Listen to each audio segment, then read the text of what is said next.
আমাদের কাছে জীবনটা তো বিতৃষ্ণা লাগে কেন জানেন? দুইটা কারণ। এক নম্বর, আমরা জীবনদাতাকে নারাজ করে জীবনে চলাচল করি, সুখদাতাকে নারাজ করে সুখের সন্ধান করি। আরেকটু জোরে।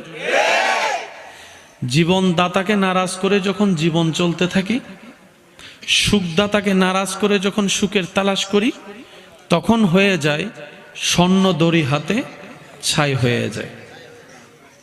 আর যারা সুখদাতাকে জীবনদাতাকে সন্তুষ্টি করে চলতে পারে, তাদের উপর সৃষ্টিকর্তা এমন দয়া করেন, তারা মাটি দল্ল স্বর্ণ হয়ে যায়। একটু সুবহানাল্লাহ বলি। আমি আপনাদেরকে বেশিক্ষণ সময় ডিস্টার্ব করব না।